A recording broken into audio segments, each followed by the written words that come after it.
Hey, my babies. I just woke up from my nap. When I tell y'all, I've been asleep for like maybe I've been asleep for a while, about 5 or 6 hours. Okay, y'all see the videos that I posted early this morning. I told y'all it take my phone a minute to download these videos. But let me tell y'all what was going on with me while I was taking my nap. When I say I just woke up from my nap, y'all see it's still daytime, right? This is what was going on in my mind. My mind was dealing with me about fasting. Fasting, fasting, fasting.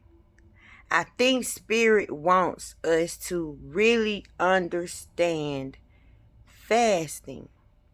And I think the reason I went to sleep thinking about this was because I was listening to a guy that said that he wanted God so bad. He wanted to talk to God so bad. He wanted a encounter with God so bad.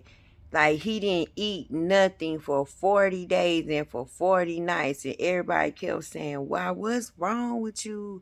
You look sick." Like he was like he had lost about 100 pounds. And in his message, he was saying sometimes when you want God, you gotta go to the extreme. Like you gotta show God how bad you want him. And that bothered me. People mean well. God knows they do. Maybe that's how they did it back in the day. There was a thing. And we have brought over their their beliefs over into ours. Y'all, it was a different time back then. Like, you remember Jesus came? So that mean that other stuff don't matter. When Jesus came, he wiped it out. Now it's something new. Remember Jesus came? So the same laws that existed then don't exist for us because it wasn't for us. It was for a hard-headed, stiff-necked people. And he called them stiff-necked people and hard-headed. Go read your scriptures. That was for them. They the one had to do all that sacrificing animals and all this stuff. Why the hell people still doing that stuff? He died for our sins. He took on everything that bothered us, everything that could ever come at us, everything that could ever set a trap for us, everything that happened to us in the past. He died for it. He died for your sicknesses. He died for everything. He even died for the joker that's lying on you down the street. He died for that joker. He died for the lies he telling. And he died for the lies that's aiming at you and whatever them lies is about to do to you. He already set you up to where you were bought. You were purchased. Understand what this means. Oh my God, I'm about to cry. Ooh, Holy Spirit, have your way. You were bought. Meaning you belong to him. Ain't no getting out of it. He's not gonna barter you for something else. He's not gonna trade you for something else. You were bought by blood. Understand what this bloodshed meant for you. Understand the pain that went through this for you. And y'all, the Messiah didn't do nothing. But he said, no, don't destroy them. Don't hurt them. I created them. It's my mind that's in them. Y'all, the reason he was the one that had to come and get us and die for our sins. You want to know why? Because it's his mind. Remember, the mind was given to him as a pet in the beginning. God put all of his essence and everything he was into that mind and gave it to him as a pet. This mind was to teach him, be with him, protect him, talk to him, comfort him. Y'all, this mind was his father. I'm showing you what God had. This mind was his Father. All of the Father's essence was in this mind, because this was the only way God could communicate with him, because he is God's face. Face off. Face off. Face off. I'm tearing the scales off of your eyes right now. Stop thinking flesh. Go imaginatively. Face off. Face off. That's Jesus. Face off. That's the Messiah. Face off. That's Christ. So he says, since it's my mind, let this mind in Christ be in me. Think about your scriptures. Doesn't this blend with that? Doesn't this make sense that he had to be the one to come and get the mind? Y'all, if you change the words in John, and I don't mean change the scriptures, I mean just put what that word is referring to and go back and read it. It tells you that the Christ is the creator. The Christ is the one that created us. So he felt responsible for us. So yes, it was him that came down and lived as one of us and lived among us. So he could see why we were so wretched. So he could see what was running wild down here. So he could see what was perverting his mind. Why he couldn't get through his mind anytime he wanted to get through his mind. Remember, all of the words created us, and they put the mind into the being. And when the mind spoke, it knew everything. The jealousy came in because all of them together as a whole put themselves in us. So we have all of the words. They're just the word. We are all. All. The mind is all. We're all of that. So quite naturally, he's the word. So he had to come down here. Who's going to talk to the mind lest it be a word? Who's going to save the mind lest it be a word? Who's going to capture that mind and ascend that mind and love on that mind lest it be a word? And this is the word, not any word, not Caesar's words, not Pharaoh's words, but the word, the actual word, the word is the only thing that can talk to your mind, that can calm your mind. You know why he wanted to do it? He said, because through my words,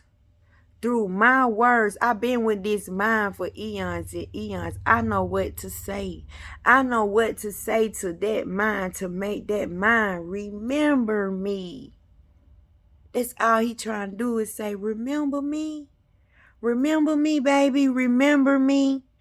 And when your mind wake up from that slumber and that sleep, and that mind wake up, and it recognized the word, can you imagine the rejoicing that's going to go on? Because this mind being in darkness, this mind being programmed, this mind being prostituted, this mind being held hostage, this mind being told that it isn't what it is, this mind being lied to. But when this mind hears the truth, when this mind recognizes the truth, this is you when you're coming to Christ for the first time, for the second time, for the third time, for the fourth time, for the fifth time, until you get it. Because that stain, that act that he did is in every heart of the man. Guess what? It's even in the heart of the believer. They know about it. Don't mean they gotta cherish it. Don't mean it gotta mean nothing to them. But guess what? Their mind knows. Whether they say it happened or it didn't happen. Guess what? They have the thought. They even have the images. They gotta know the images in order to say, oh, that didn't happen. Didn't no real man do no crap like that. Ain't no man. But they know. They know So when that mind wakes up and it sees the Messiah, oh, the rejoicing that goes on. So when that mind recognizes the Messiah, which is the reflection of God, it becomes what it once was. It remembers. It cannot unremember now. It's awakened. Now it knows that, oh my God, it's other minds in trouble. I must help wake them up. So you become the reflection. You become the word. You remember what you were created for, and you go help the next person. Because when the next person and they mind wake up, when they see, you got to have on the right words. You got to be looking like you was truly made in God's image, because you was. So when that mind recognizes you and hears your words, the same thing happens. And they feel the same way. And then you say, oh my God, we have others that are sleeping. We must go wake up the others. Because the love is too great to miss. The care is too great to miss. The comfort is too great to miss. The rewards of being obedient, because this is a job. You get rewarded for bringing souls home, for waking up souls. Remember, that Bible says, if your soul don't prosper, you don't prosper. So stop doing flesh work, and it's all about the soul. Ask God to purchase souls for you. Be a soul purchaser. Ask God to purchase souls for you. And when God purchased those souls for you, guess what? Those souls have also come home. They have joined the family. And when I say purchase, I ain't talking about with no money. Come on, get out of that. Purchase means that the words that God give me, they're deposited in me. And this is my money. So what I do with my money, I give it away. I give it away. This is a way for me to purchase souls. So I've given God's word, his money, his wealth, his love, his care. I've given it away because why? I have more than enough. I have so much I can't hold all this to myself. Y'all, if I had time to really break down what God be telling me, I only put a little bit of this stuff on these videos. Y'all, I be in full-blown church in here by myself. I be in full-blown Gethsemane mode. When I tell you it be going down in here, and I'm the only one in here. I'm the only person in my room. And I'm like this all the time. It's like my spot right here is a meeting spot. So when I do this, most times I don't eat. Most times I don't drink, because in here there's no time. This is why I never know what time it is. I never know what day it is. I never know what month it is. I'm always waking my son up on the weekend trying to make him go to school, fussing at him for missing the school bus. I get lost in spirit. I don't know how long I be gone. So we're going to talk about fasting. To me, this is how I fast. Because I could be out doing other things. I could be out trying to clean my house, grocery shop. I could be over somebody's house running my mouth. I could be on the phone. I could be sitting up here looking at TV. I could be sitting up here going through Facebook, all the little social sites, and just scrolling the BS. But what fills me is this desire, this burn in me, is to get closer and closer. And y'all, I'm close to God, but it seems like I'm not close enough. It's just that good. So nothing else matters to me. Outside don't matter to me. I feel safe in my house. I feel safe in my room. And I feel safe in the word.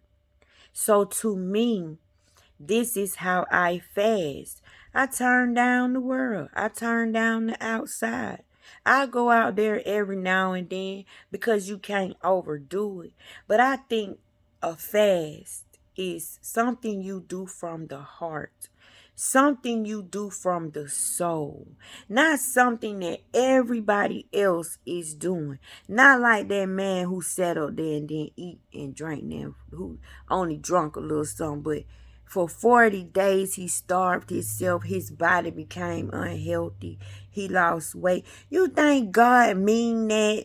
You do. I mean, this is for new thinkers. Okay, this is for the new thinkers. I know what we been taught.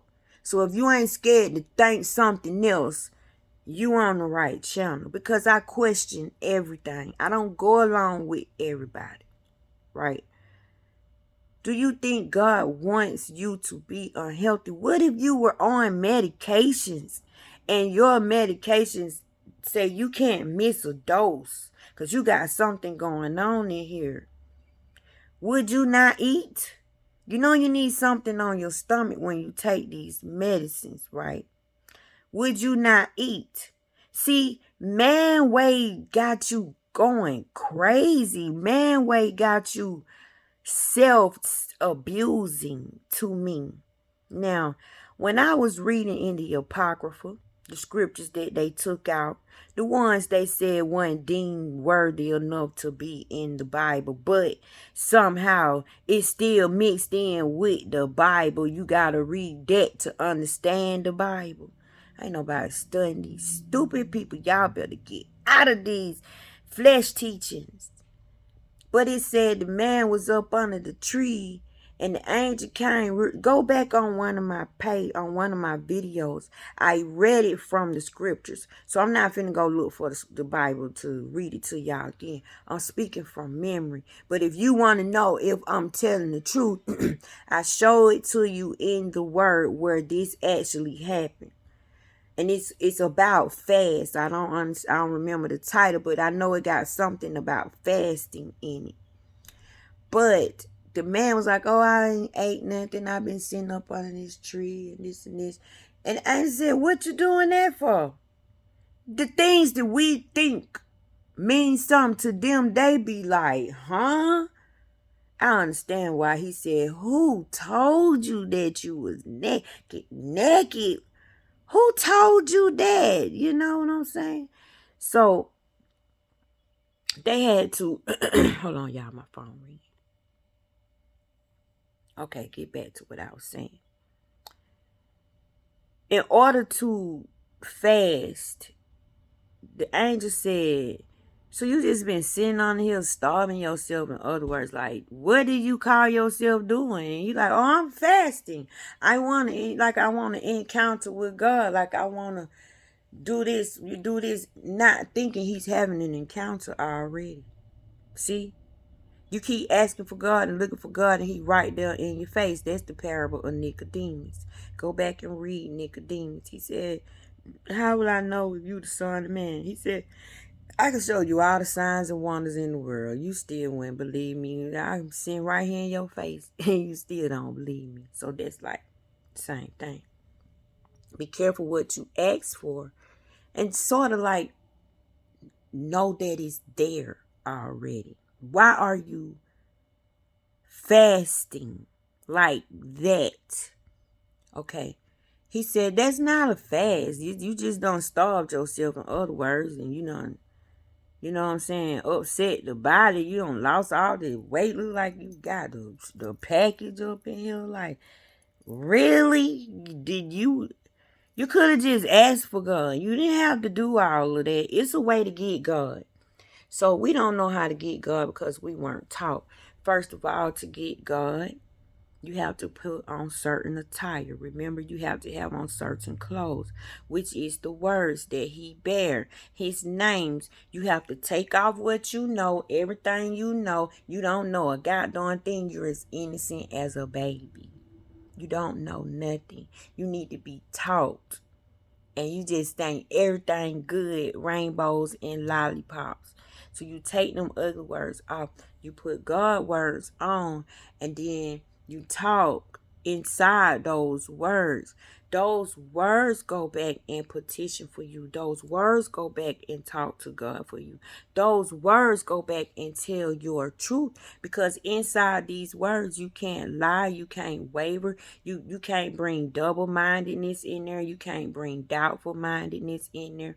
So you're being your real self, and God can recognize you because you look like him.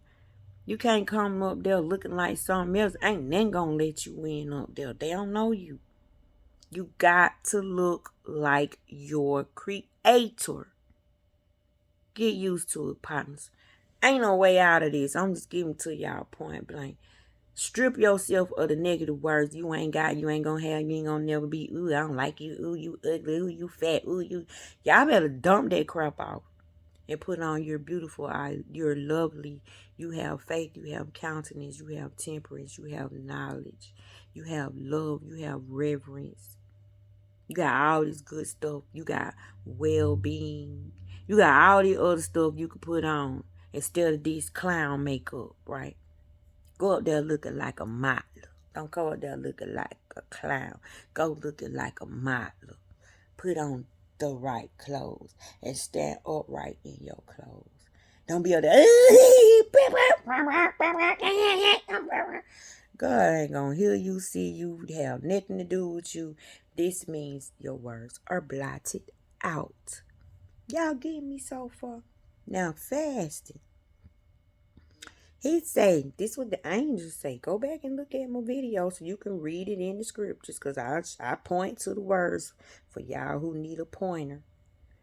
But in other words, he's saying, why, that's not a fast. You just doing a dance, or you just joining a group, or y'all just doing a group activity. Where's the individuality in it? Where's the self preservation in it? Where's the self-care in it?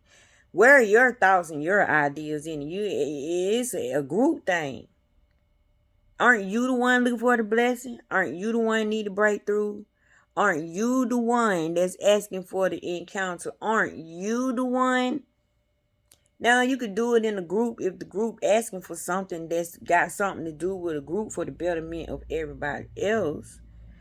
But if you're fasting, this thing should be personal. So this is the parable of Cain and Abel. Abel gave a thoughtful gift. Cain was too busy looking at Abel's gift, being jealous of Abel's gift, instead of looking at his gift, appreciating his gift, and perfecting his gift, and using his own self-care and self-preservation and how he feels about God and his gift, choosing on his own. He just picked up something like him. God gonna be like, what? He looked at Abel's because Abel's gift gave him an idea. When he saw that lamb, it gave him an idea. And then he went back to Cain. He said, Cain, why your countenance don't fail? Your gift just gonna go back to you. Just try again the next time. See, y'all gotta read. And Cain was like, next time? What about now? Look how he get the best of everything. But you know, the devil was always counseling Cain. The devil was always counseling Cain. Cain had a wrath spirit, a jealous type spirit. You see what I'm saying?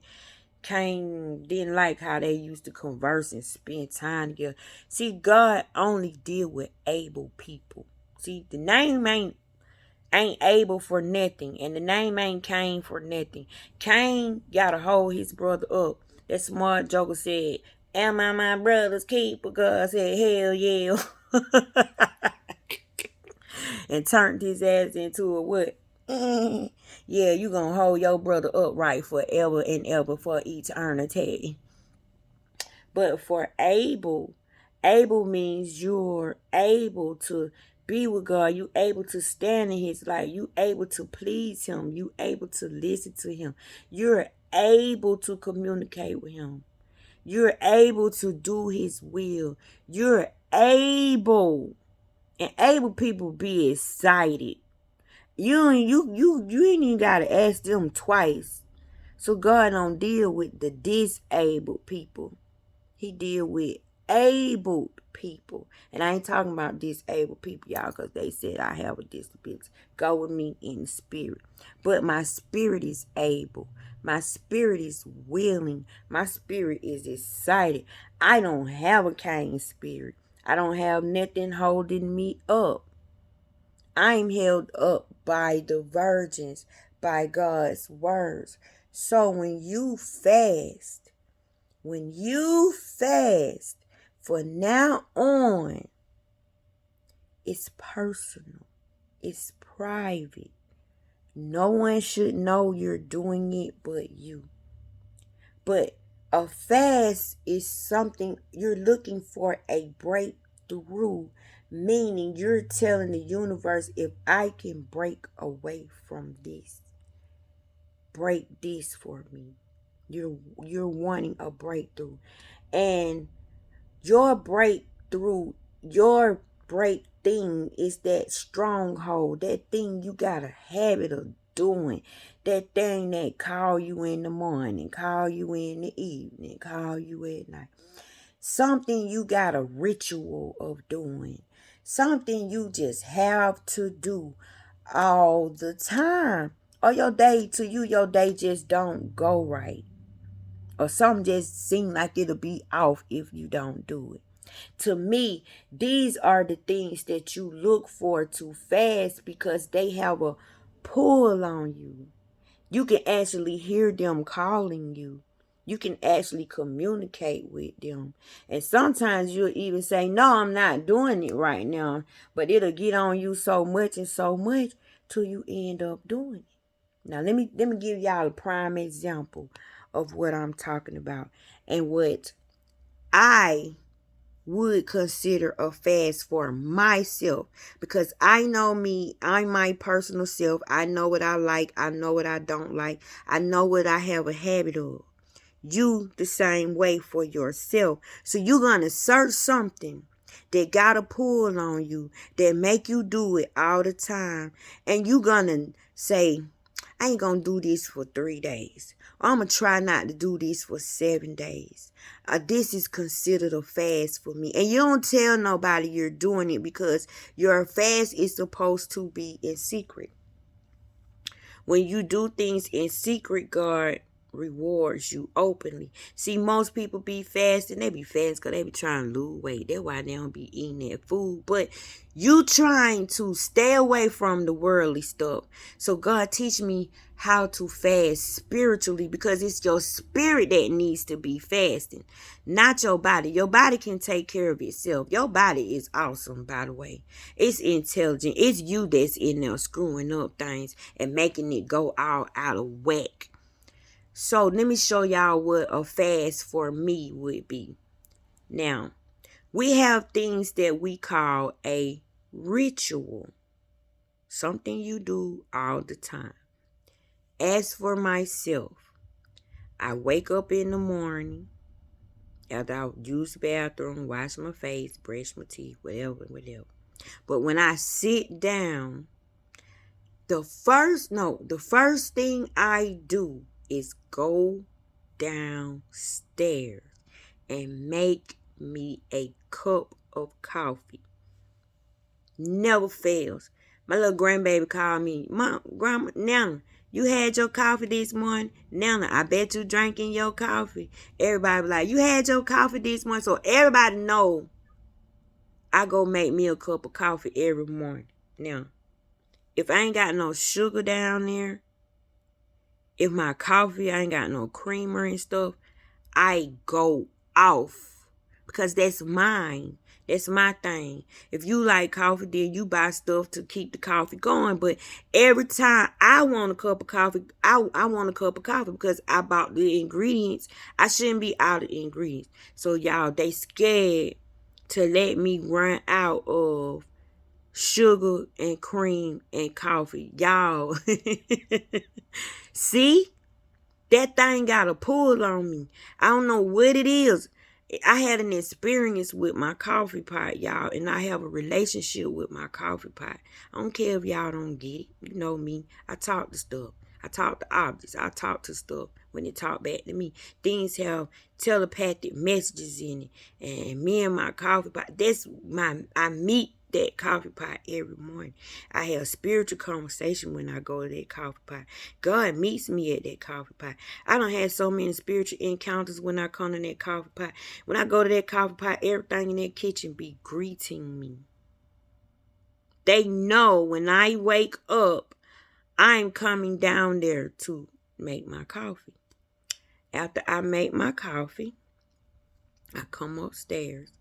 I get paper and I get pencil. Paper and pencil. And I spliff me one.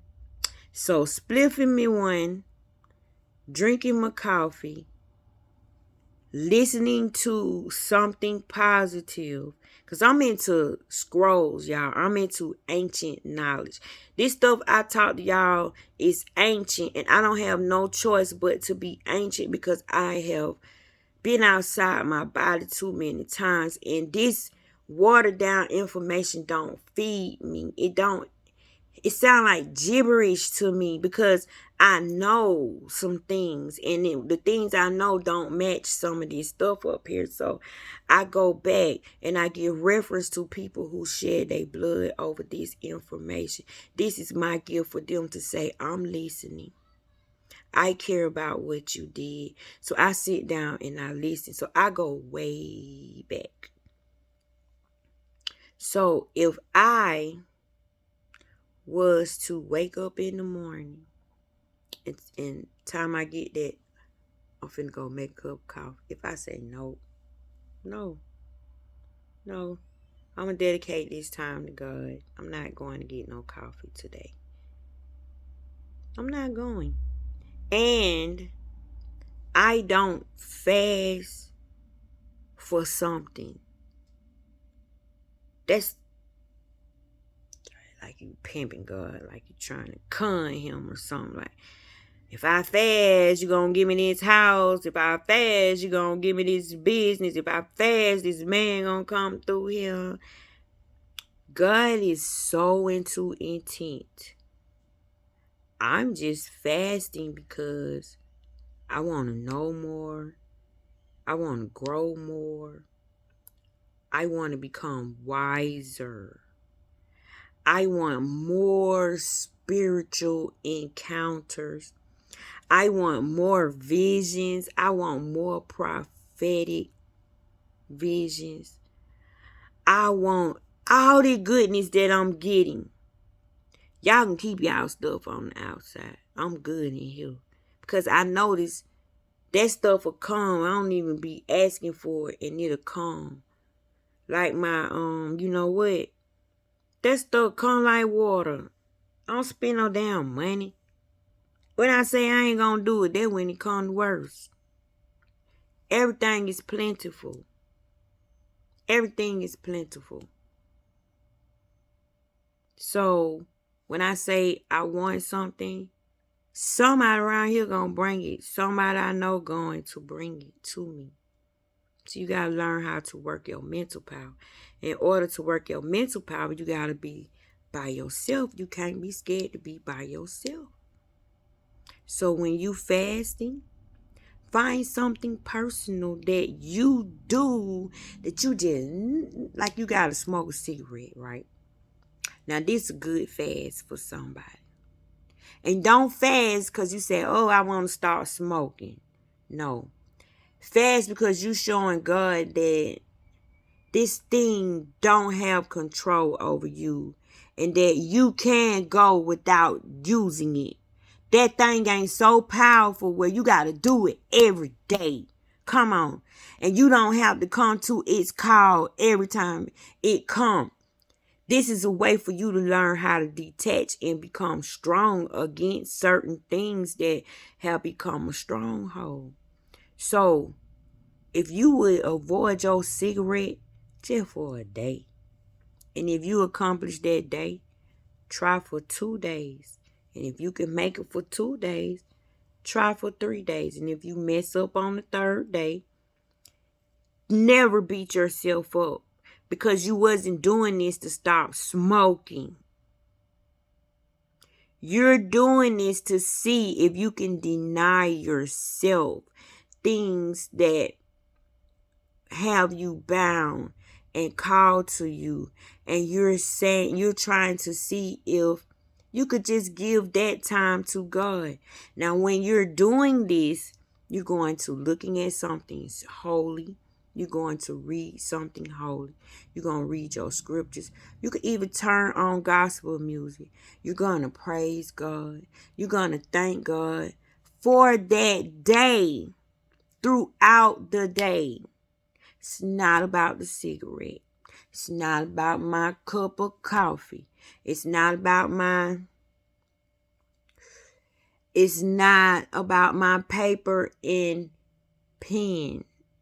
Y'all, I am a crackhead when it comes to paper and pen.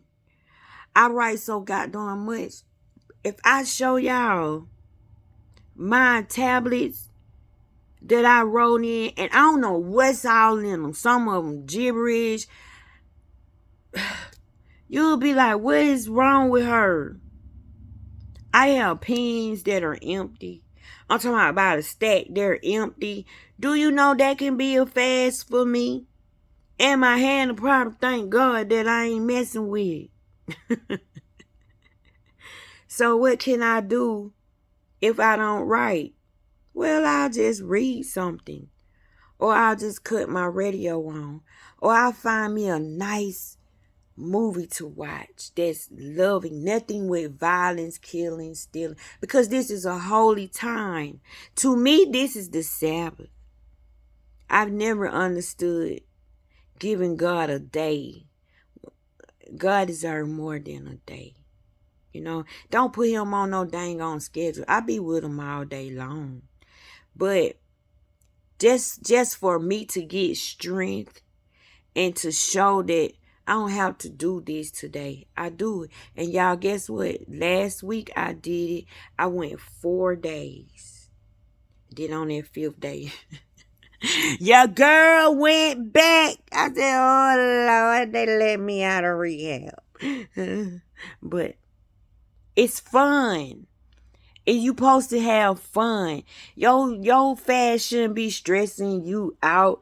You shouldn't be sitting up there losing weight or dropping off. You're supposed to be speaking on your health every day. You're supposed to be speaking of how beautiful your youth system is working. You're supposed to be speaking on how the fine lines and wrinkles are disappearing. You're supposed to be speaking on, wow, the clock done stopped on me. I look just like I did 20 years ago. It's like I haven't aged a day. Oh my God, my hair is getting so full. My body is fit and attractive.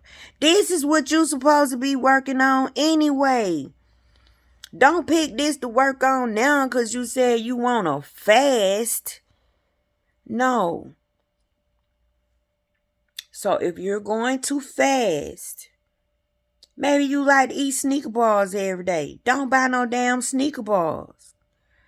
Maybe you addicted to Coca-Cola. Oh, Lord, why did I say that? Because, look, y'all.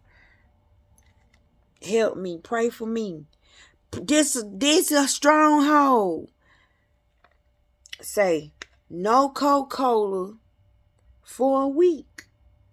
Can I go a week? Because let me tell y'all what my mind tell me. I'm having a digestive issue, right? Where I throw up almost every day. And this is the truth.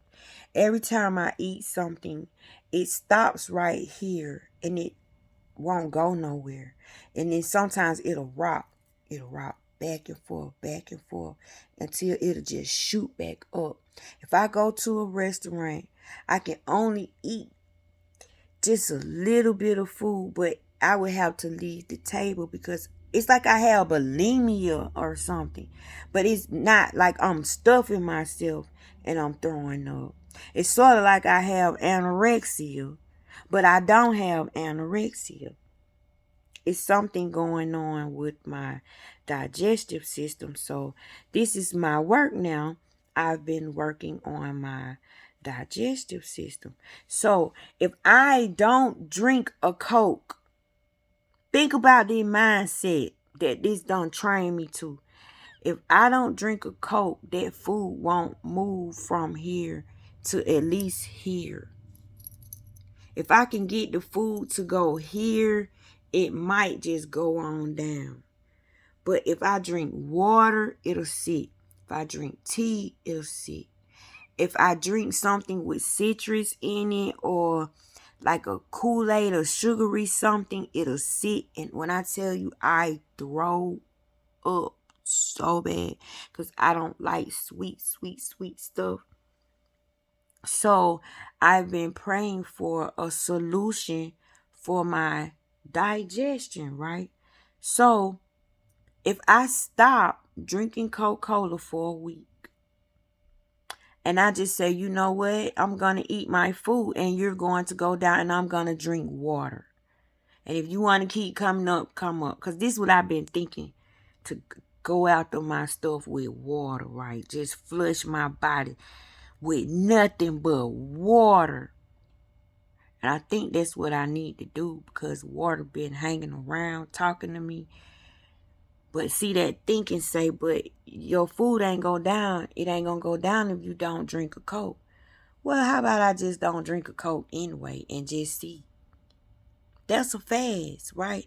But I'm not doing it to get no blessing.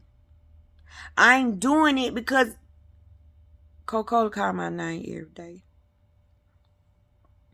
I be sitting here saying, Lord, I need a Coca-Cola. What the hell is in Coca-Cola? I don't like the other drinks. It's just Coca-Cola for me. No grape, no strawberry, no pineapple. All that stuff make me sick because it tastes like sugar. But a Coke. And then y'all remember what Coke used to have in it back in the day. So I don't know if it still got the spirit on it or something. But I would like to get off of Coke. Like if me just avoiding it a week here, a week there, a couple days here, a couple days there, I believe I can wean myself off of this, you know.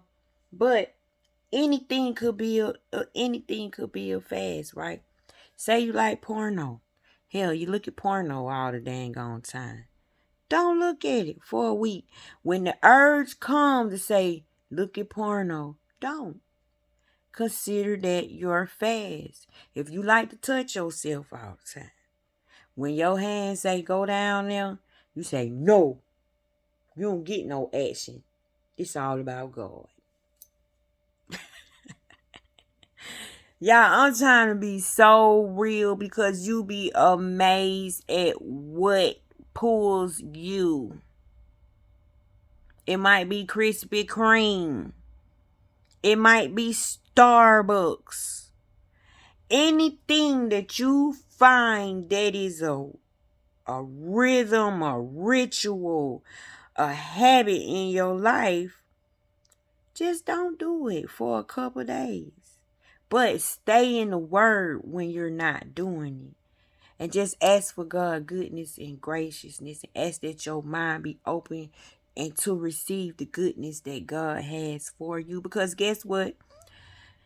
God can feel your vibration struggle with you not going to Starbucks. God can feel my struggle by not going downstairs to make that coffee. And to God, that's a smile. To God, he's like, she's really doing it. He's really doing it. Like, and you never know what comes out of that. But never fast because you want something. That's not true praise, not true worship, not true sacrifice. Remember, you're the child of the King. What you need? What you need? See, your work supposed to already be done. Your fasting shouldn't have nothing to do with you praying and you asking for this and you asking for that.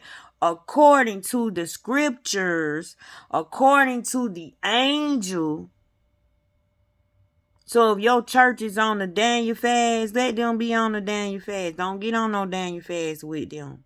And every time somebody get on the Daniel fast, what do you hear? Man, I lost 15 pounds. They did that junk to lose weight. See, you don't know why they're fasting. Don't go help them fast. You might be helping them bring something in that's going to take them out. Be careful. If you're not in agreement and you got a good understanding on what you fasting for in a group, don't join. Let them do it. But for you to fix you, to help you, see, your fast is supposed to help you become a better person. Not so you can get something, because that's gonna come. He said, first the kingdom of heaven, and these things shall follow. You first tend to the kingdom of heaven, and all the things promised to you will come. So you got issues that you need to work on. Maybe you cuss a lot.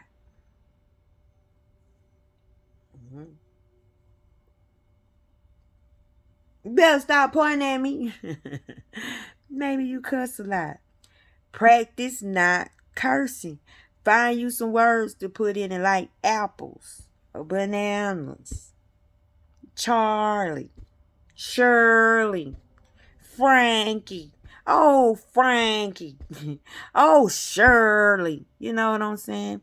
What the apple is this? Practice cleaning up. That's what fasting mean. And it's called a fast because you get to where you're trying to go faster, and you don't even know you dumping off old ways. You don't even know you curing yourself. You don't even know you healing yourself. So see, you don't probably be knowing what you doing when you fasting, because now you doing it for what? A darn, probably a selfish reason. Try not to put your stank on. So the next time you fast, don't cuss the person out when they cut you off in traffic. Just say, oh, that's okay. Maybe you had a emergency. I don't know what that person is. Explain it away. But explain it away that God would explain it away. Oh, you didn't mean to ride me that close. Maybe you're not noticing you that close. So let me just move over in my lane. You know. Oh, you cut me off. Oh, fine. That's cool. You could have stopped another car from getting in front of me, killing me. Start thinking. Don't go with the action. Oh, you son of a you. No. What if they got a terrible phone call?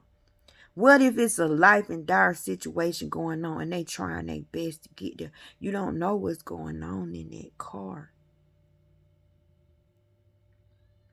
So let's not give in to these tyrant emotions and let them take us to and fro and pimp us and throw us out and pull us in and throw us out and pull us in and put us as the pawns on the board while they move the pieces.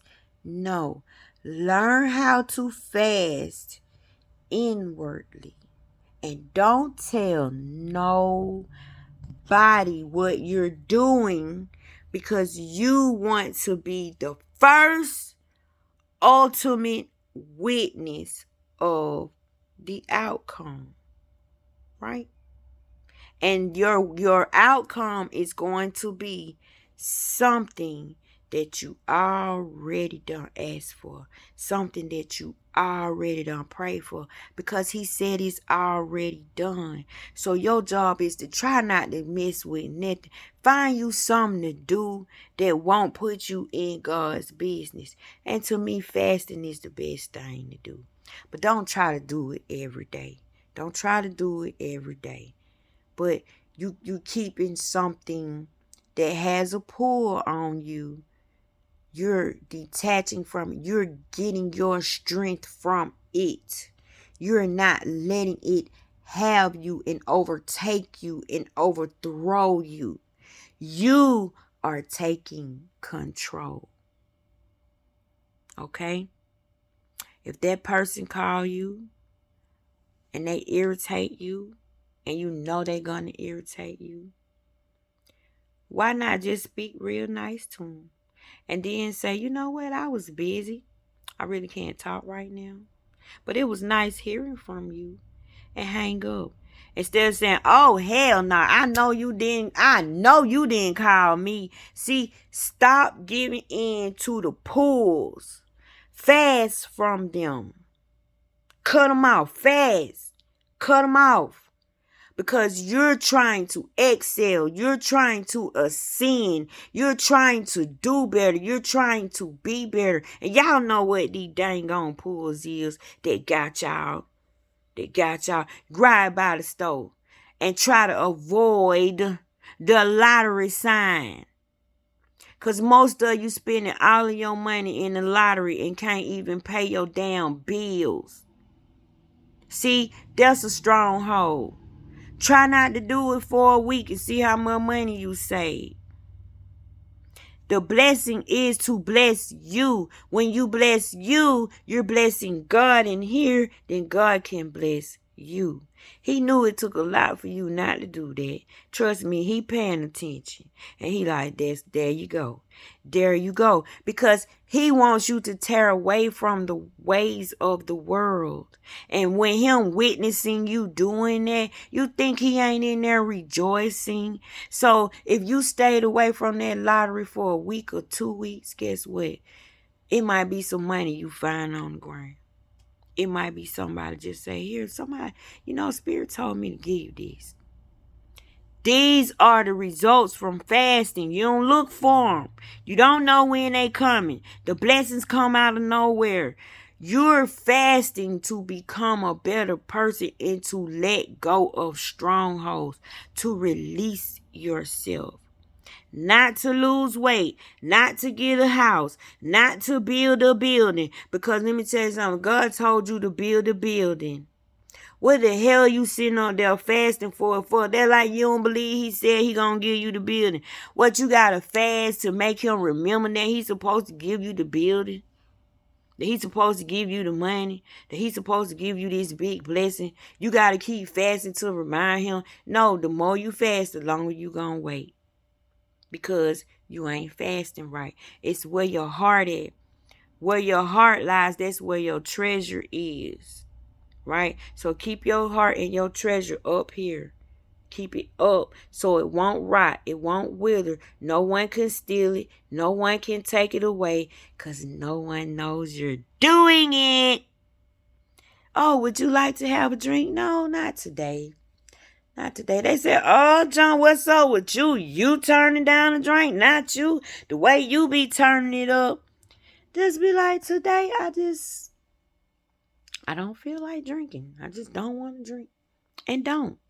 And if it worked that day, try it another day. If you keep at it, guess what? You won't drink no more. Because God will see that you're serious.